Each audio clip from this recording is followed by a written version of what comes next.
Κύριε Κάλλο, βρισκόμαστε λίγη ώρα πριν την πρεμιέρα της παράστασης «Το παιχνίδι της χαράς». Θα θέλετε να μας πείτε λίγα λόγια για τη δική σας συμβολή?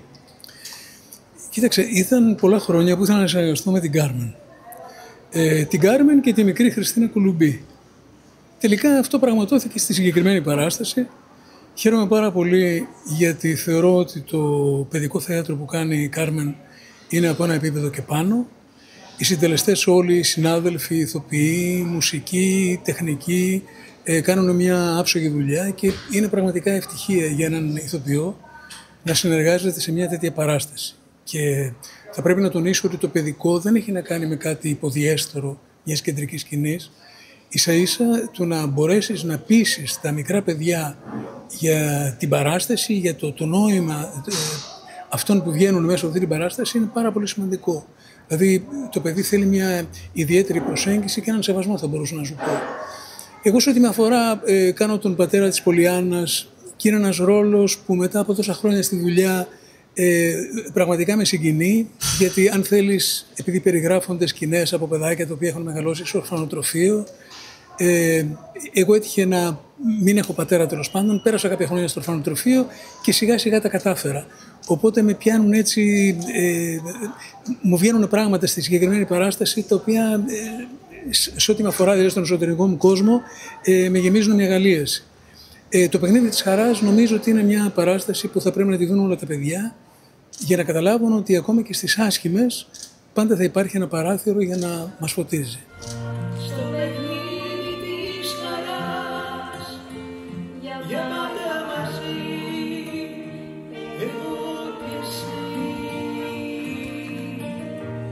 Ευτυχία.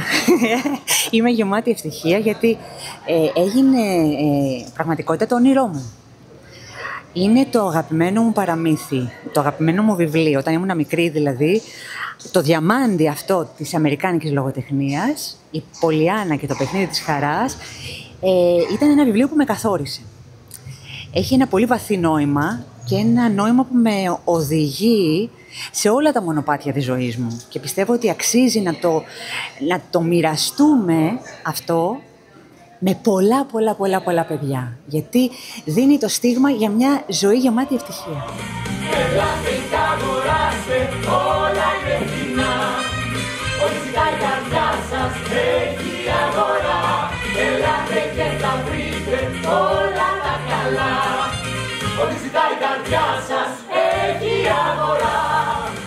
Η παιδική μου σκηνή, η παιδική σκηνή Κάρμεν Ρουγκέρι, είναι πραγματικά για μένα τα πάντα. Είμαι πολύ χαρούμενη, συνσκηνοθετούμε μαζί και πόσο σημαντικό να είσαι πλάι-πλάι με τον άνθρωπο που σε γέννησε. Πιστεύω ότι είναι ένα έργο που αξίζει να το παρακολουθήσουμε όλοι και να μαγευτούμε από αυτό, μικρή μεγάλη. Αυτό που μεταφέρει σαν μήνυμα είναι αυτό που θα έπρεπε να έχουμε όλοι μας στη ζωή. Να υπάρχει έτσι μια χαρά και για τα μικρά και για τα μεγάλα. Εκεί κρύβεται η σοφία. Θα ήθελα να ρωτήσω κάτι. Είπες προηγουμένως ότι είναι το αγαπημένο σου βιβλίο από τότε που ήσουν ένα παιδί. Ναι. Υπάρχουν εικόνες που είχες τότε που δημιουργούσες με τη φαντασία σου, που τις έχεις αποδώσει σήμερα? Βέβαια, είναι μεγάλη ευτυχία να μπορείς να φέρνεις, να μεταφέρεις στο θέατρο που είναι ένα ζωντανός πίνακας, ένα βιβλίο. Αυτό το αριστουργηματικό βιβλίο της Ελέανορ Πόρτερ που η Κάρμεν το μετέτρεψε σε θεατρικό, με μεγάλη μαεστρία μπορώ να πω, εντάξει, με τη γνωστή της εμπειρία και την υπέροχη της ευφυΐα, και δημιούργησε έτσι χαρακτήρες και ρόλους, τόνισε τους χαρακτήρες του έργου, δηλαδή που εγώ τους είχα διαβάσει και με είχαν καθορίσει όταν ήμουν μικρή και τους βλέπουμε ζωντανούς και εγωιτευόμαστε από αυτούς. Ήταν μεγάλο στοίχημα για μας γιατί εντάξαμε στην παράστασή μας και πολύ αμερικάνικη μουσική. Επειδή είναι αμερικάνικο το έργο της, είναι της Ελέανορ Πόρτερ, το αριστούργημα της παιδικής αμερικάνικης λογοτεχνίας, η Πολιάννα και το παιχνίδι της χαράς. Εντάξαμε soul, αμερικάνικη μουσική, jazz, New Orleans, τραγούδια, gospel. Νομίζω ότι είναι μια ιδιαίτερη έτσι, παράσταση από όλες τις απόψεις.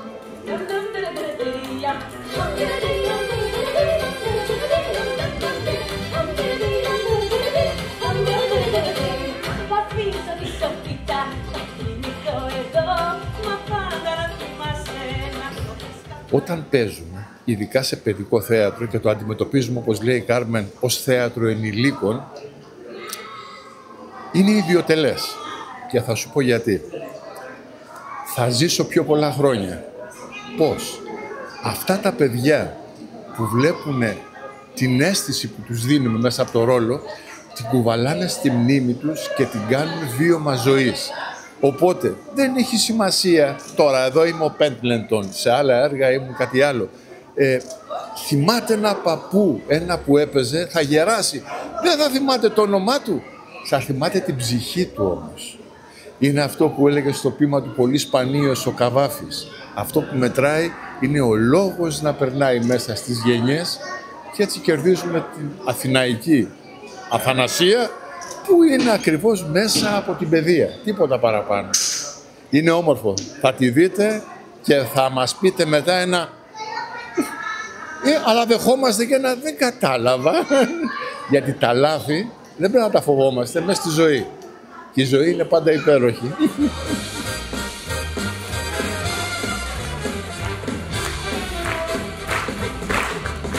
Πόσο ανάγκη έχουμε σήμερα το παιχνίδι της χαράς, αυτό που στείνει η Πολιάννα? Είναι πολύ σημαντικό. Εγώ μέσα από αυτό το παιχνίδι βρήκα στοιχεία που δεν ήξερα για μένα σαν Κωνσταντίνα. Και το κάνω και στην καθημερινή μου ζωή δηλαδή αυτό το παιχνίδι. Και είναι πάρα πολύ ωραίο και είναι καλό να έρθουν να δουν την παράσταση και να προσπαθήσουν όλοι να παίξουν αυτό το παιχνίδι. Πιστεύω θα κάνει καλό σε πολύ κόσμο. Είναι μια παράσταση που ευθύνεται μόνο σε παιδιά ή μπορεί να έρθουν και μεγαλύτεροι? Όχι, και μεγάλοι φυσικά. Και μεγάλοι. Εγώ πιστεύω ότι κατά κύριο λόγο είναι για τους μεγαλύτερους σε ηλικία. Και από τους μεγάλους μαθαίνουν και τα παιδιά. Πιστεύω. Για τη συνεργασία με την κυρία Κάρμεν Ρουγκέρη και την Χριστίνα. Είμαστε πολλά χρόνια που συνεργαζόμαστε και είναι μεγάλη μου τιμή και μεγάλη μου αγάπη που με στηρίξανε, με προτείνανε, που πιστέψαν σε μένα τέλος πάντων και νιώθω πολύ μεγάλη χαρά γι' αυτό και ευγνωμοσύνη. Λοιπόν, εγώ κάνω έναν κόντρα ρόλο, τη Θεία Πόλη. Είναι κόντρα ρόλο στο χαρακτήρα μου, γιατί εγώ είμαι πολύ εξωστρεφής, ενώ η Θεία Πόλη είναι πολύ μοναχική. Οπότε να μην είστε μοναχικοί, γιατί αυτό σας δίνει μια δυστυχία εν τέλει. Δεν εξωτερικεύει τα συναισθήματά της και αυτό την κάνει να είναι αυστηρή, αγέλαστη, χωρίς καθόλου χαρά. Οπότε κλήθηκα να παίξω αυτό το ρόλο, που βέβαια στη συνέχεια γνωρίζοντας αυτό το πλασματάκι, την Πολιάννα μας, την Κωνσταντίνα Λιναρδάτου, την υπέροχη, την αγαπημένη μου, αλλάζει και γεμίζει και αυτή με αγάπη και χαρά για την ίδια τη ζωή. Γιατί είναι πάρα πολύ σημαντικό να ξέρουμε πώς να ζούμε τη ζωή. Ο ρόλος που ενσαρκώνω εγώ έχει και ένα κρυφό έρωτα, δεν μπορώ να πω περισσότερα, αλλά θα ήθελα ο κόσμος να αγαπά και να αφήνεται σε αυτό. Γιατί η ζωή είναι πάρα πολύ μικρή και είναι κρίμα να την αφήνουμε να φεύγει, χωρίς να τη ζούμε. Θα ήταν πιο ωραία η ζωή μας αν παίζαμε το παιχνίδι της χαράς καθημερινά? Πρέπει να παίζουμε όλοι μας το παιχνίδι της χαράς. Γιατί είναι πολύ σημαντικό να καταλάβουμε ότι αυτό που έχουμε είμαστε εμείς. Είναι το σώμα μας, είναι η ψυχή μας. Δεν πρέπει να ξεχνάμε ότι τίποτα δεν είναι δεδομένο. Μόνο χαρά, μόνο ευτυχία, να ζείτε τις στιγμές σας και να φροντίζετε να συναναστρέφεστε με ανθρώπους με τους οποίους μπορείτε να δημιουργήσετε. Ό,τι και αν είναι αυτό. Από οικογένεια, μέχρι μια καλή παράσταση, μέχρι μια καλή σχέση. Γιατί όλα έχουν εκλείψει στις μέρες μας. Νιώθω πολύ χαρούμενος που φτάσαμε σε αυτό το σημείο αισίως και φέτος. Κάναμε την πρεμιέρα μας και από εδώ και πέρα μόνο καλύτερα μπορούμε να πηγαίνουμε ψηλά μπροστά. Πες μας λίγο για τη συνεργασία με την κυρία Κάρμεν Ρουγκέρη και με τη Χριστίνα την Κουλουμπή. Εντάξει, είναι η δεύτερη συνεχόμενη χρονιά που συνεργάζομαι με την κυρία Κάρμεν και τη Χριστίνα. Πάντα η συνεργασία με αυτές τις γυναίκες είναι φανταστική, ξέρουν τη δουλειά τους πάρα πολύ καλά, μας δίνουν όλες τις οδηγίες που χρειάζεται για το παιδικό θέατρο, το θέατρο για παιδιά, πιο σωστά που λέει και η κυρία Κάρμεν, και βγαίνει το αποτέλεσμα που είδατε κι εσείς. Θες να μας πεις δύο λόγια για τον χαρακτήρα που υποδίεσαι? Τον και εσύ, αφού το είδες το έργο, ξέρεις, δεν είναι ένας, κάνω 11 χαρακτήρες σε αυτό το έργο. Εντάξει, υπάρχει λίγο τρέξιμο πίσω από τη σκηνή, αλλαγές, ξέρεις, κουστούμια από εδώ, γυαλιά, μουστάκια, καπέλα. Μπαίνω, βγαίνω, είναι αυτό το πράγμα. εξυπηρετώ λίγο το σύνολο. Αυτό, τρέχω λίγο σαν το Βέγκο φέτος. Αλλά μου αρέσει, ωραίο. Είναι χαρά μου που κάνω αυτό το έργο φέτος. Με συγκινεί πολύ και το χαίρομαι. Έχει πολύ σπουδαίο μήνυμα που περνάει στον κόσμο. Ναι, αλήθεια είναι αυτό. Πραγματικά είναι κάτι το οποίο πρέπει να βρίσκουμε τη χαρά. Τη χάνουμε πολύ συχνά και είναι σημαντικό που αυτό το έργο μας το θυμίζει. Και μου το θυμίζει και εμένα, ότι στα δύσκολα βλέπει το θετικό. Πάντα υπάρχει κάτι, αλήθεια. Είναι εξαιρετικές και οι δύο. Κάνουν τη δουλειά τους σωστά. Ξέρουν τα πάντα για το παιδικό θέατρο. Και εμείς είμαστε εδώ να μαθαίνουμε από εκείνες. Θα ήθελες να μας πεις κάποια πράγματα για τους ρόλους που υποδίεσαι, γιατί δεν κάνεις μόνο μία μορφή. Κάνω την Άνση, η οποία είναι η βοηθός της αυστηρής θείας Πόλη. Αλλά κάνω προφανώς και άλλα πράγματα. Τρέχουμε από πίσω, γίνεται χαμός, πανικός. Είναι πολύ ωραίο που συμβαίνουν τόσα πράγματα από πίσω και εσείς μπροστά βλέπετε κάτι άλλο τελείως. Πολλούς ρόλους. Φιλόπτωχο, κυρία Φιλοπτώχου, τι άλλο κάνω. Τραγουδάμε πάρα πολύ, τα παιδάκια, 1002 πράγματα. Η γκρινιάρα της φυσικά στην αρχή. Βέβαια, είμαι πολύ καλή γκρινιάρα. Είναι παιδιά μου, στο σχολείο μαθαίνει. Και δεν υπάρχει τίποτα ωραιότερο από το να μαθαίνεις. Όταν πάω σχολείο περνάω καλά και έτσι ζω.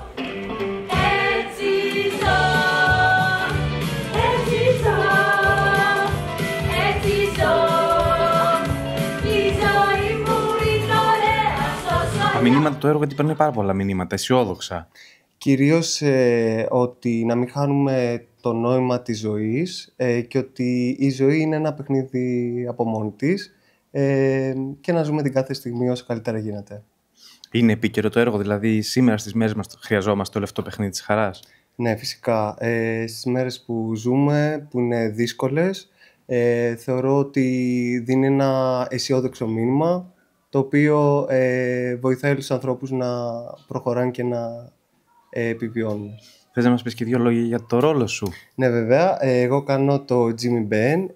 Είναι ένα ορφανό παιδί το οποίο ψάχνει σπίτι και τον βοηθάει η Πολιάννα να βρει μια στέγη και τελικά, να το πω spoil, τα καταφέρνει και του βρίσκει σπίτι. Και επίσης κάνω και ένα γαλατά.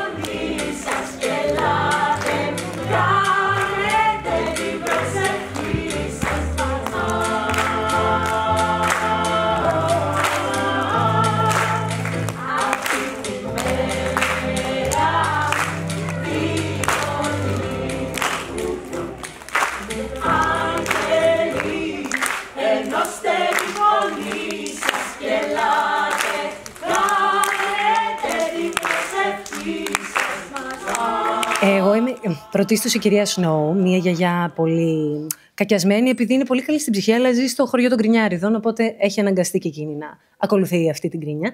Όμως καταλήγει μετά το παιχνίδι της χαράς που μαθαίνει και γίνεται πολύ γλυκιά και συμπαθητική και όπως ήταν βαθιά στην ψυχή της. Αυτό είναι ένας από τους ρόλους, γιατί στην πραγματικότητα κάνουμε 1000 πράγματα. Είμαι νοσοκόμα, είμαι πολίτρια, είμαι κυρία Φιλοπτώχου, διάφορα πράγματα. Αλλά πρωτίστως κυρία Σνόου. Δύο κουβέντες θα ήθελα να μας πεις για τη συνεργασία σου με την κυρία Κάρμεν Λουγκέρη και τη Χριστίνα Κολουμπή. Φυσικά. Εντάξει, είναι και οι δύο εξαιρετικές. Επίσης, νιώθω μεγάλη τύχη και ευλογία που είμαι φέτος για πρώτη φορά στο θίασό τους. Είναι σχολείο. Το έχω πει και στις πρόβες. Κάθομαι από κάτω, σημειώνουμε πραγματάκια. Είναι όντως σχολείο, γιατί έχουν πάρα πολλά πράγματα να προσφέρουν και πάρα πολλά πράγματα να προσφέρουν στα παιδιά. Δηλαδή, ένα τέτοιο έργο που σου μαθαίνει τον τρόπο όντως να ξεπεράσει τις δυσκολίες. Γιατί η ζωή είναι πράγματι. Έχει δυσκολίες, είναι σκληρή. Επομένως, το να βρεις πραγματικά από τόσο νωρίς τον τρόπο να πηγαίνεις παρακάτω και παρακάτω και παρακάτω, θεωρώ ότι είναι δώρο. Και πραγματικά μαζί τους νομίζω ότι αυτό έρχεται και μπαίνει στην ψυχή σου σαν. Δεν σε αντιμετωπίζουν σαν ένα ηθοποιό και ένα. Έπεσε το λουλούδι. Σε αντιμετωπίζουν, επειδή μου, σαν άνθρωπο με συνολικό Οπότε νιώθω πραγματικά μεγάλη τύχη. Ζούμε σε μια πραγματικότητα η οποία δεν είναι ρόδινη και δεν θα είναι σε κανέναν στην πορεία της ζωής. Επομένως, το να βρίσκεις σε κάθε στιγμή το καλό Αυτό είναι ουσιαστικά όλο αυτό το παιχνίδι. Να βρίσκεις κάτι. Ακόμα και στη δυσκολότερη στιγμή λες: ωραία, πάμε να παίξουμε λίγο και να πάμε παρακάτω. Νομίζω ότι αυτό σου κάνει δώρο, σου δωρίζει την κάθε στιγμή, γιατί όπως είπε και η προλαλήσασα Μιχαλάκη και Έλενα, ποτέ δεν ξέρεις τι μπορεί να συμβεί. Και όντως είμαστε εντάξει ενήλικες εδώ πέρα και σε όλους έχουν συμβεί δύσκολα πράγματα, τα οποία μοιραζόμαστε και σαν θείασος. Επομένως υπάρχει και ένα νόημα προσωπικό στον καθένα μας που μας φέρνει κάθε μέρα εδώ πέρα με νέα ματιά και νέα ματιά στο να προσφέρουμε κάτι τέτοιο σε ένα παιδί. Δηλαδή, πριν μπούμε στη σκηνή, αυτό που λέγαμε είναι ότι μακάρι τα παιδιά, ας γίνουν λάθη στην παράσταση, μακάρι τα παιδιά να μπορέσουν να πάρουν κάτι από αυτό για να το πάρουν μαζί στη ζωή τους και έτσι να μεγαλώσουν. Έτσι θα ήταν ένας καλύτερος κόσμος, ένα καλύτερο σύμπαν. Τώρα, κάθε πρωί οι κάτοικοι, σαν πάνε στη δουλειά, μιλούν, καλημερίζονται και χαίρονται, παιδιά. Το φως που είναι τριγύρω τους, τον ήλιο, τα λουλούδια, τα εκτιμούν, τα νοιάζονται, τα κάνουνε τραγούδια.